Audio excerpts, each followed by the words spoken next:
All right, this is John Kohler with growingyourgreens.com. Today we have another exciting episode for you. Once again, I'm traveling. I'm here checking out another cool place, and I'm currently here in Houston, Texas. And where I'm at in Houston is actually the 5th Ward. And for those of you guys that don't live in Houston, the 5th Ward is maybe not the most upper class neighborhood. It's maybe a lower class neighborhood, one that maybe has gotten forgotten about. I mean, I was just walking down the street there and there's just piles of trash kind of sitting on the road. Anyways, some people might consider this place trash where I'm today, but I consider it gold. And where I'm at today is actually Farm Dirt Compost, and they have a plant-based aerated compost, and this is their little label here, O2, and their hours of operation, if you want to come here and buy their compost directly, is 9 a.m. to 3 p.m. Monday through Friday. And they also accept vegetative food waste and clean wood waste only. So yeah, I mean, besides just gardening, one of the most important things for me as a gardener is to have good compost. Whether that means you're gonna make yourself, like many of you guys already do, or, you know, in some cases I need more compost than I could actually create myself. So I go out to visit places that make compost for you on a much bigger and a grandiose scale. And that's why I'm here today, to share this valuable resource with all you guys that live here in the Houston area, even the surrounding cities, or even if you don't live near Houston, actually, you can now mail order and get shipped directly to you the Farm Dirt Compost that you're gonna learn about today. Now we're sitting outside their shipping container, and I could say we're gonna go inside this shipping container and show you guys what's inside, but you know what? There's a packing shed and not much in there. What we really want to look at is turn around to the yard here, and we're gonna go out there and show you guys how they make the compost here in Houston using renewable resources that are a waste product for many companies. So actually, let's go start out by the street and give you guys a really good overview shot of what's going on here. So what we're looking at now is I'm across the street from Farm Dirt Compost, and as you guys can see behind me, you guys basically just see a whole big pile, or literally a wall of wood chips happening. And this is one of the primary ingredients they use to make their plant-based compost. So their plant-based compost is made out of the wood chips and other tree leaves that are chipped up by landscape companies. The landscape companies then come here and pay a reduced fee to dump the chips here instead of taking them to the landfill, where they basically just rot. And then they're combined with another ingredient to make the plant-based compost that they're making here. So anyways, let's go ahead into the yard and show you guys up close a delivery of the wood chips they got, and then we'll show you guys the other plant materials that they use as a source to create their awesome compost here. All right, so what we're looking at now is one of the primary components of their plant-based compost, right? It's right here. It's basically, as I was standing here setting up my camera, a big landscaping truck came and they dumped this up. They dumped this right here, and what it is just shredded up wood chips or trees with some of the leaves of the trees in there, and it's already broken up into a smaller particle size so it can be easily composted. Now, the reason why I want to share with this episode with you guys today on this particular company doing this work is because, you know, not all composts are created equal. And so many times I get gardeners saying, John, is this a good compost? Because, I don't know, there's no real legal definition of what a compost is, right? Actually, some people would call this stuff mulch, what they're doing here. Actually, all these piles on the outside are actually mulch piles. But nonetheless, I mean, there's no real good term on what compost is. And so I want you guys to be familiar with actually looking at compost to be able to tell if it's a good compost or not. And I'll show you guys near the end of this video the product they produce here, which in my opinion is a good compost, by not only looking at it, feeling it, smelling it, but by also asking for, you know, certain test reports to ensure they're making a good quality product. And unlike many composts that you guys may buy in the store, right, they screen it to a nice size, which we'll cover in the episode, and they also don't add inexpensive fillers. Some of the places I've visited that make compost, they'll add fillers like sand to their compost, which, you know, basically now you're paying a lot of money for sand. And so while this compost here may cost a little bit of money, at present time it's like $85 a yard, you know, it's definitely worth it, because it's not like, you know, it's cut with sand. So like what, say you buy compost for $45 a yard or half the price, but it's 50% sand. Well, that's the same price you're getting, and now you're buying sand, and hopefully it's good washed agriculture sand, not just some, you know, cheap sand that they're just using as a filler or adding other filler products, right? And the other thing that I like here is that this is 100% plant-based compost. They're only using, you know, the wood chips and fruit and vegetable scraps that we'll see in a minute to make the compost. And in my opinion, right, to grow fruits and vegetables and fruit trees, we want to feed the plants what they're made out of, which is fruits and vegetables and trees, right? The best food for trees is other trees. The best food for fruits and vegetables are other fruits and vegetables, because a fruit and vegetable took up everything it needed. And then when it composted and decayed down, right, there's this nutrition that the plant needs. Of course, you know, depending on the source of the fruits and vegetables, I would also add other trace minerals, which I'll talk about probably a little bit later in this episode. Any case, next let's go over to an area where they're getting the shipments of the fruits and vegetables that they use to compost down. Unfortunately, because I am here on a Saturday and normally they only take deliveries on Monday through Friday, they don't have any fresh material to show you, but I'll uncover some buried material. So besides the wood chips that you guys just saw that get dumped off by the tree trimmers, the other valuable source of plant nutrition they're getting comes in bins like this, among other ways. From the local produce row here, which is the wholesale produce market here in Houston, they get about 100 of these little tote things here filled with rotten fruits and vegetables and pieces of chopped up fruits and vegetables, right? And this is just basically the waste product of the produce industry. And instead of going to the landfill, where it rots and creates copious amounts of methane gas and other gases, here it is composted properly to create less of the different gases, but more importantly, instead of just rotting in a landfill and never to be used again, it gets turned into good, nutritious, organic compost that can be added to farms, gardens, your local shrubs and trees, and even your lawn to increase their growth. Because compost is the original way that nature fertilizes the trees, the shrubs, the fruits and the vegetables, the ornamentals, the edibles, all the plants work on compost. And when we start trying to feed these synthetic fertilizers that we think man is more intelligent than nature with these water-soluble nutrients, right, we're subverting the whole natural cycle of things and the compost. So I think, especially in this day and age, it's critical for companies like Farm Dirt to take some of these waste products that would end up in the landfill to make a valuable product out of it to provide the local community, and more important, us gardeners, a good quality compost. Because I visit a lot of places, and man, a lot of places, they're not making good quality compost like they are here. So once they get these bins from the produce row, they combine that with other produce waste products from other sources. So this business actually started when one of the owners called Whole Foods up and said, hey, I see you chop up all the produce and you have rotten produce that you're throwing out every week. Hey, can I get some of that produce to compost for my personal garden?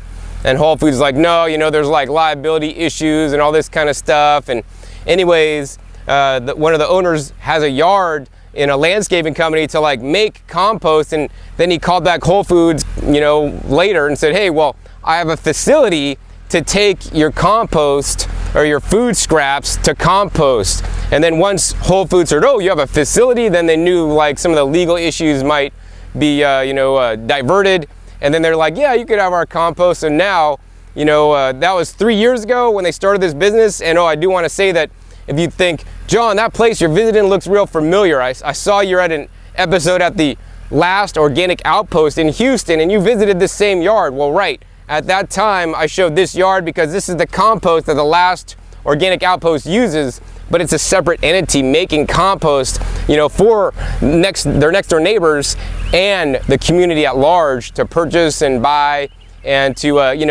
sustainably, reduce the amount of waste going to the landfill. And I think that's a big challenge in this society that we live in. We live in a disposable society, right? And I want you guys to be producers instead of consumers, right?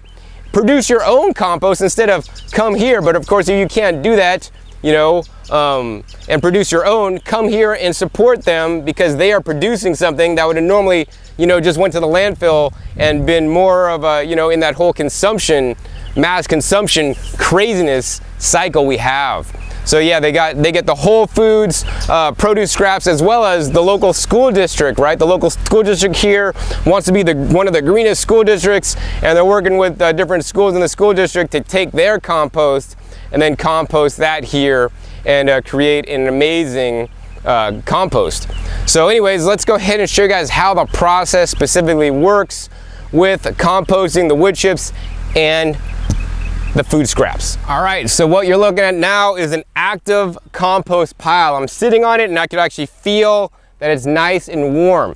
So what they do is they take proper ratios of the wood chips and the food scraps, and they basically pile it up. And normally, you know, they pile extra wood chips on the top to keep all the bugs and the flies down if they're doing their job properly. Maybe this area maybe could have had a few more wood chips on top. And let's go ahead and dig underneath here and see what we could find. All right, so what I'm finding is I'm finding a lot of the beer mash.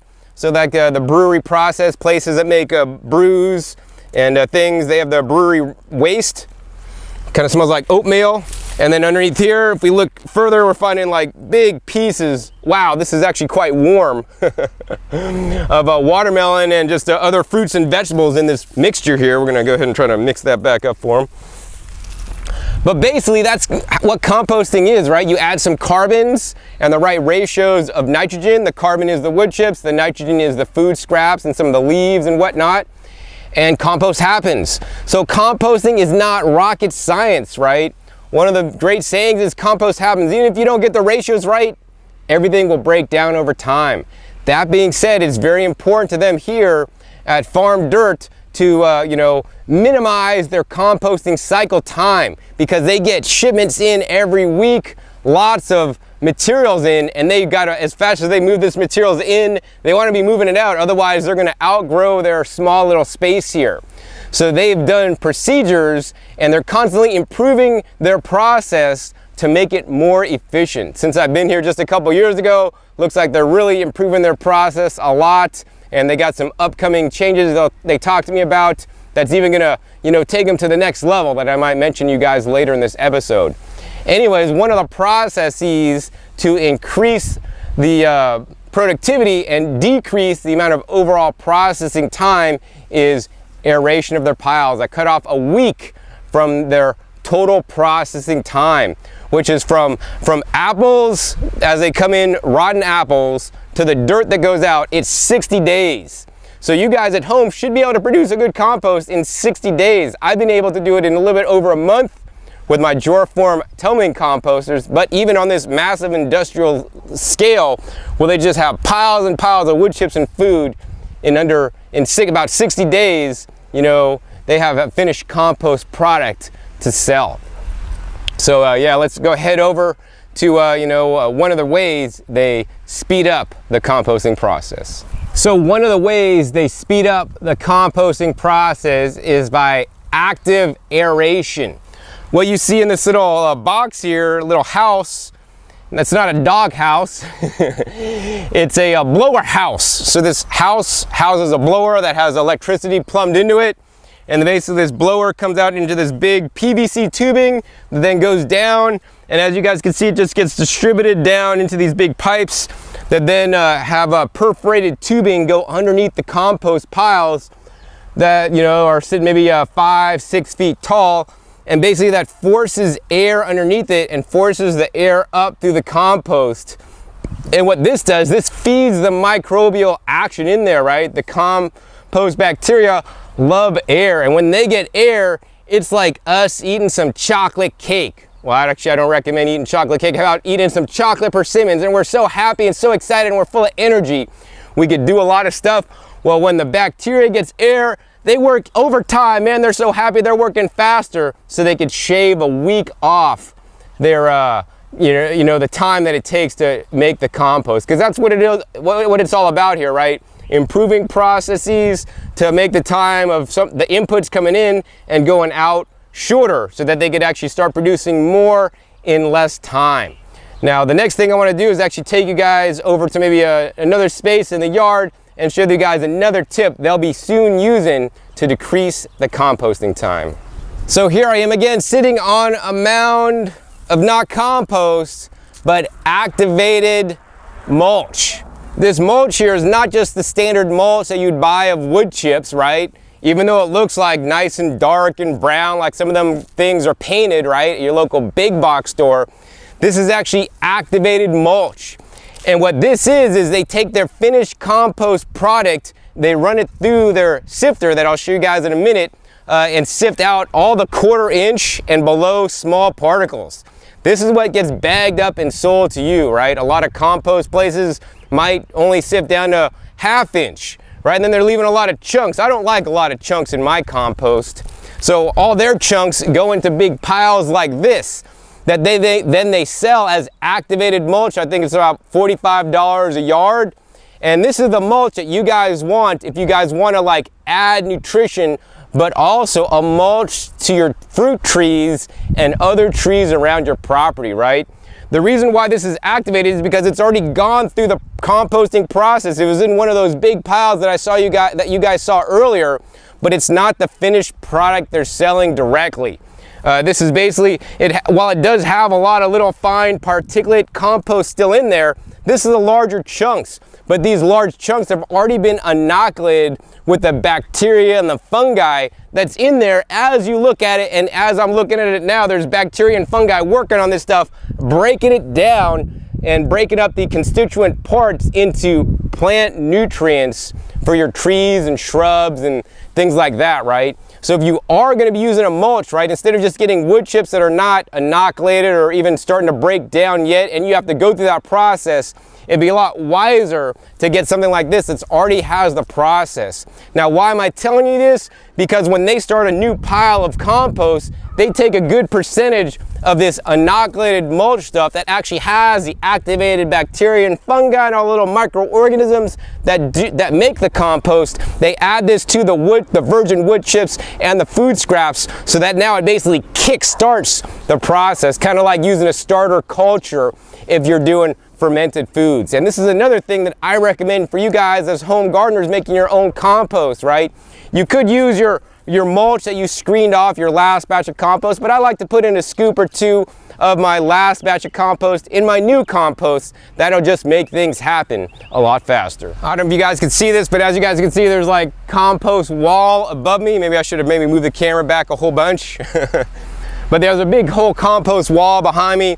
This stuff is not quite ready, but it's getting ready to get harvested and then sifted out and then sold to one of you guys out there. But basically I want to show you guys this is because, you know, they got a nice lot of fungal hyphae. That's all, like, I don't know if you guys can see, but it's like a white, you know, in the compost here. Instead of being dark black, it's white. So this is definitely a really good sign. Now, the other thing that they're not yet doing that they hope to implement soon once they get a $7,200 piece of equipment is they're going to start to process their incoming food scraps and grind it to a smaller particle size that'll create more surface area.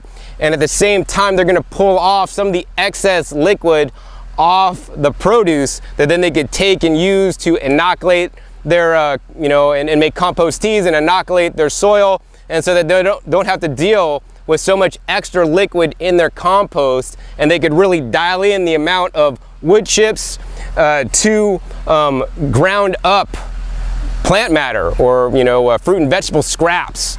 So this is really cool, and that's going to help them save time, because once again, once things are broken down more for the bacteria, it's going to make it more easy for them to digest it and you know, finish the process of composting.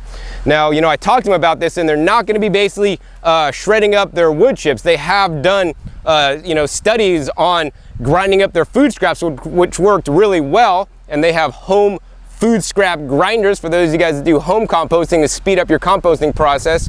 But they don't want to grind up the wood chips because they found out when they did this, there wasn't enough airflow in there, because the wood chips, you know, provide a lot of nooks and crannies in there.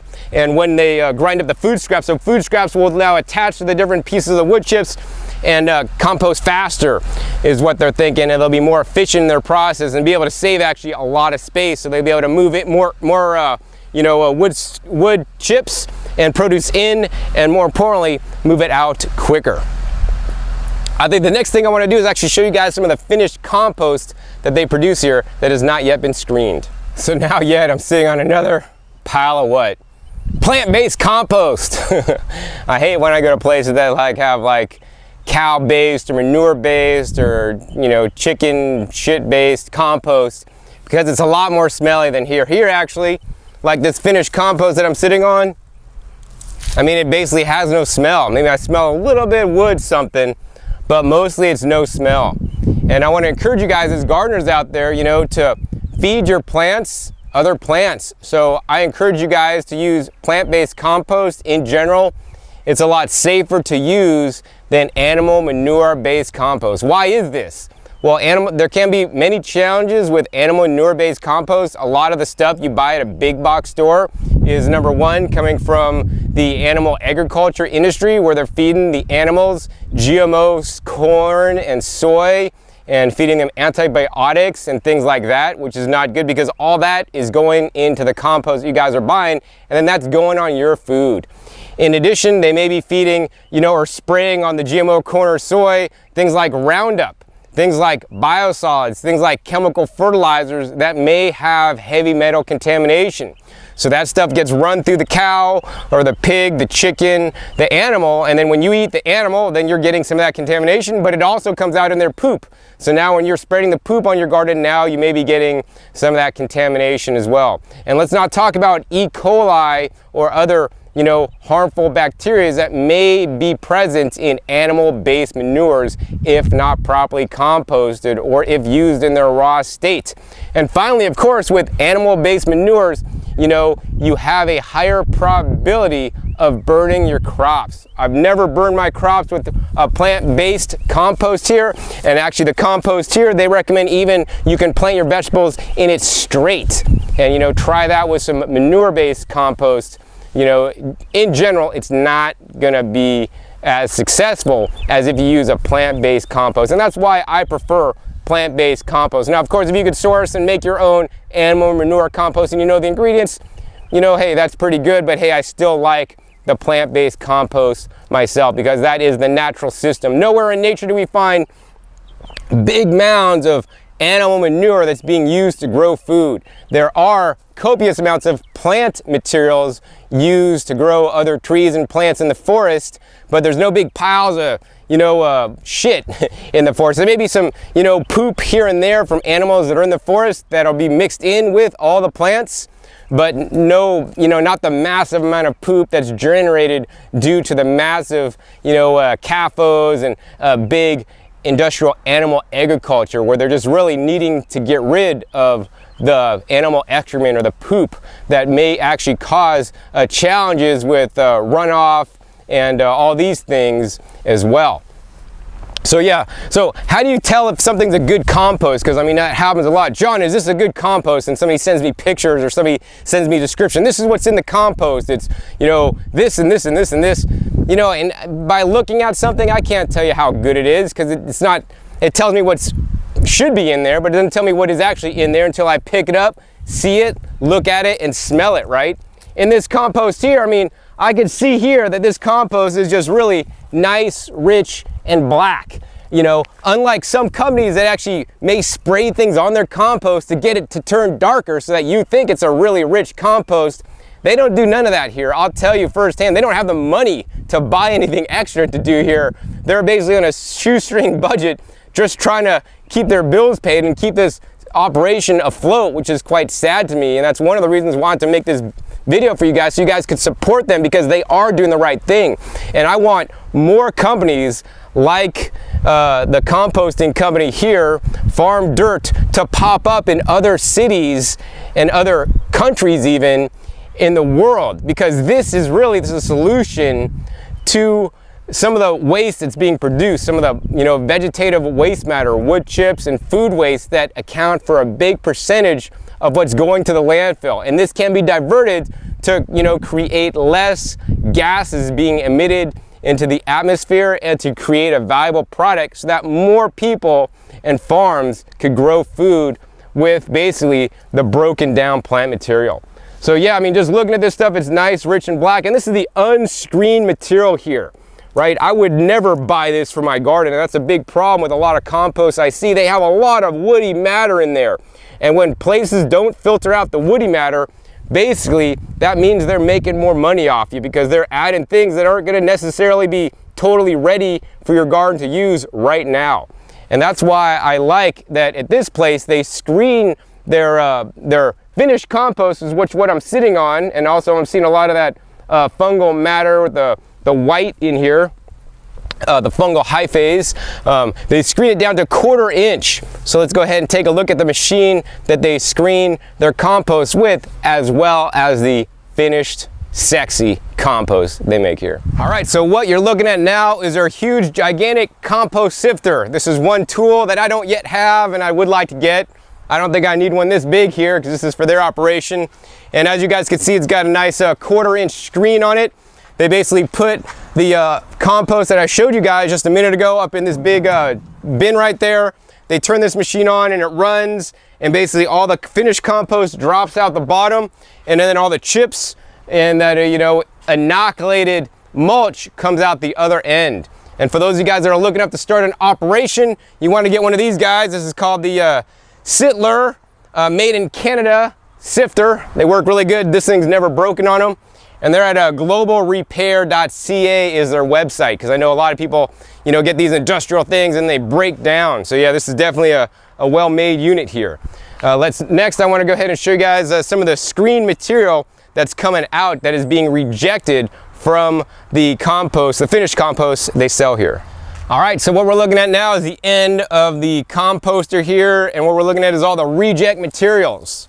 So as much as this was rejected from the bagged compost they offer, they're still going to use this stuff. This stuff is still quite valuable, and as you guys learned earlier, they use this stuff that's already been pre-inoculated and still has a plenty of material in here that's under 1/4 inch in my opinion, to inoculate their new piles. And then also they make this stuff available for you guys to use as mulch underneath your trees to prevent water evaporation and all this kind of stuff. So yeah, this is probably one of the best things you guys could put underneath trees and shrubs, because it is starting to break down. And I mean, that's what the goal of feeding trees to other trees and wood chipping, right? You could put virgin wood chips, but it takes a lot longer to break down than one that's already been through the process.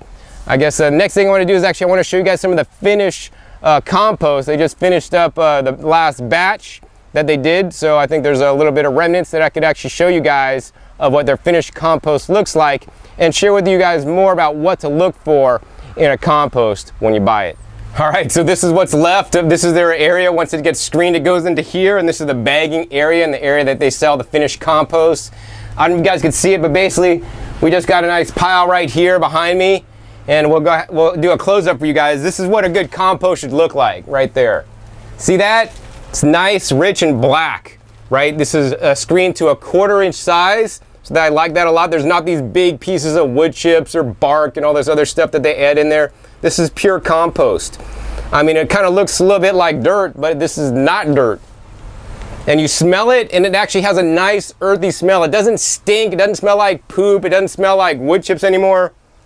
Actually, to me, this smells like you're in the forest. Actually, I think it'd be cool. I want to make a bed out of like fresh compost and like line it every night. I think that'd be refreshing, right? I don't know. That'd be weird. I think that's how we would live if like we lived in nature and we didn't have these artificial mattresses with polyester and all this stuff. I think I might have to try that. But yeah, this stuff smells really good, right? And the other thing you want to do is you want to take out and look at the texture. Look at this. See that texture there? I mean, this is not wet at all. It flows really easy, and it's not quite as thin as sand. A lot of companies will cut their stuff with sand, and you want to take some between your fingers and feel it and roll it like this. It should kind of, even if it's not super wet, it should kind of roll into a ball. If you're rolling it like this and you feel like grit in your hands, like sand, like if you're at the beach, then they're cutting it with sand. That's not a good thing. And by doing this test, I could tell they're definitely not doing that here. And yeah, so smell, should smell earthy. You want to do the grit test. No grit in this stuff. You want to, try to roll it into a ball You want to just, you know, make sure it has a nice consistency, you know, little chunks, no big pieces of stuff, and nice, rich, and black, just like that, right? I've seen a lot of compost. They're just kind of like tan in color, and they have sand. And these are all ways that you can actually physically look at it and tell if it's good or not, right? And aside from that, you know, these are some good indicators, but these indicators can always be tricked. They can spray stuff on their compost to make it look black, and people do all kinds of stuff to cheat the system. But what is not cheating the system is what I want to show you guys and actually have you guys ask for next, right? And you know, they have soil testing. So most soil tests that are done on compost are NPK testing, which is standard nutrient testing, and most places will have this, right? But you know, while those are good tests, right, I want you guys to ask for the extracurricular activity tests, which actually most places do not have, but I believe they should. And if more people started asking for them, maybe they would get them. And what this test is here on the phone here, it's actually called the Earth Fort Biological Analysis Soil Amendment. And this is the kind of gardening I teach. I teach biologic organic gardening. And that's why, you know, this is even more important than just the NPK numbers is, you know, aside from adding the nutrients, which compost does add as nutrients, the reason why I'm really adding the compost is for the bacterial and fungal action in the compost, because these are your free labor force. They are your slaves. Compost, you are my slaves right here. These are my slaves. They can't sue you for you being their slaves once you own them. But anyways, they're your workers. They're going to basically break down the organic matter that's still left in the compost, as well as break down the organic matter that's in your soil, in your garden, and turn it into nutrients for your plants in a non-water soluble state. So these nutrients will not wash away like chemical nutrients will. And what the biologic analysis soil amendment testing here does, it basically tells you about all the different bacteria and fungi in here. So for example, you know, and if you don't know how to read these are all right because they have a reference range, and you just want to make sure most of the numbers are falling within the reference range. Now, you know, depending on the kind of compost, not every number is always going to be within the reference range. Some might be abnormally high and some might be in range, some might be a bit low, but as long as most of them are in range, you're pretty good. And of course, there's always going to be numbers that are higher, which is really good. So the best thing to do would be get multiple sources of composts with different, you know, things that are high. So for example, this compost here is really high in amoebas. Amoebas, the range is from 10,000 to like 100,000, and this is like, I don't even know, is this like 10 million? It's like some crazy ass big number. I can't even read a number that big. It's kind of insane. It's like pushing the limits of how high the amoebas can get, you know. Over here, we're looking at the active bacteria, and the active bacteria, the expected range is between 3 and 30. The active bacteria on this stuff is 631, right? And on the total bacteria is the expected range is between 3 and 3,000, and the number for this compost is 6,484. The active fungi, you know, like I showed you guys, I got the white fungal hyphase in there. The active fungi is, the range is between 3 and 30, and this is 24.8. So this is on the high side of the range. So that's really good. Of course, some other numbers are a little bit low, but you know what? Not every compost could meet all these different criteria. So for, you know, a plant-based, you know, fruit and vegetable compost with wood chips, this is running really good. Of course, in addition to this, I would encourage you guys to get a fungal dominated compost that really focuses on the fungi. And, you know, aside from the place here that's inside the city limits of Houston, not too far for you guys to drive. If you guys want to go to a place that I visited that has really good compost also, but it's a lot further, it's in Conroe, Texas, known as Nature's Way Resources. If I remember, I'll put a link to the video I made there at their place. And besides having a plant-based compost like here, which is going to be a little bit different, you know, they also have a fungal dominated compost there, which is one of the things I'd recommend for you guys to, you know, do a mixture of the fungal plus the bacterial compost they have here. I guess the final step I want to show you guys is actually what this looks like when it's all bagged up, and actually share with you guys a special way all my viewers can get a special discount on this awesome compost that I shared with you guys today. So now I want to share with you guys the finished product here at Farm Dirt, and this is the plant-based aerated compost. You guys saw the whole process of how they make this, as well as a lot of tips, that they use here that you guys could also use for composting at home. Now, if you guys want to get some of this amazing compost that I shared with you guys today that I've actually used myself, because on previous trips, I've actually gotten this compost and I took it back to the West Coast with me to use it in my very garden to plant things in. Definitely works great. Definitely some good stuff. I could totally vouch for it. I hooked you guys up with a special discount. This is sold here in the Houston area at some better garden centers, but you could go there and pay full price. But if you want to get the special GYG discounted price, you're going to have to come here to Farm Dirt on a meal when they're open, or see them at the farmers market that I was just at today. I think it's on like Saturdays on Richmond. And see them there. Mention the GYG code, you're going to get a special discount. This normally at this time, and this may be subject to change, sells for $9 is the regular price, but if you mention the GYG discount, you're going to get a bag 1 cubic foot for $7. And I don't think I could make it for that cheap at home, actually. That's definitely a good price.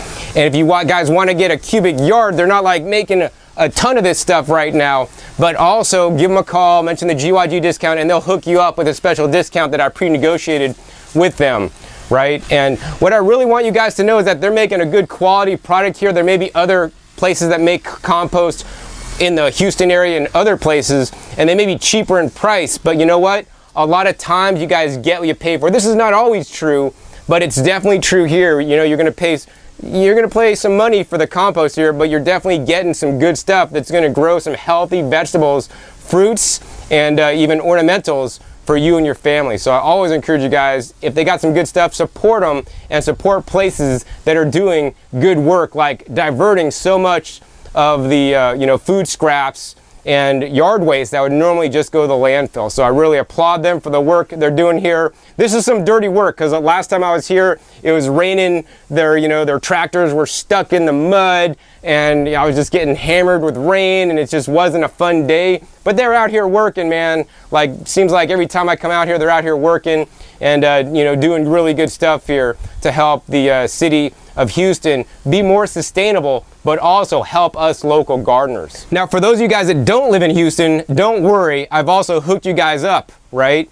Farm Dirt Compost is now also just starting to sell online, and of course the online price is going to have to be more expensive than the price that you get locally, because they got to ship it, and the shipping actually costs more, unfortunately, than the compost does. But nonetheless, you guys mentioned the GYG code. Put that code in on the website. It's going to give you guys a special discounted price, so that you guys, no matter where in the 50 states you live, they're going to send you a priority flat rate box stuffed full of their good plant-based compost that you guys learned about today. So yeah, that's pretty much it. I'll post links down below to their website so you guys can get some of this amazing compost. I'm going to be sure to take some of this compost home with me today to use again in my garden, because it's some of the best stuff, and give it to my my girlfriend's parents' garden that's here locally. They've been growing in it too, because I got some of that for them last time, and their stuff is growing amazing. So, once again, I always encourage you guys to support local compost companies that are making good products when you can. And after watching this episode, you know some things to look for when you guys go to buy compost. And hopefully this will help, minimize the questions I get. John, is this a good compost? Because, I got to go there, see how they make it, look and see. And that's the other big thing that's important for me, man. You want to always ask the compost company, hey, can I come down and see your facility, see how you make it, right? And if they're just like, yeah, come on down, we'll share with you. That's good, because they're open source. They have nothing to hide, right? But it's the companies that say, oh no, we don't want you to come down here. We don't want you to bring your camera. Those are the companies I'm quite worried about, because why don't they want me there? What do they have to hide? What don't they want you to know? What are they putting in your compost that they don't want you to know about, right? So I'm really glad that they have an open door policy here, and they showed me around, and showed me everything, and I got to snoop around and see all kind of stuff happening here, right?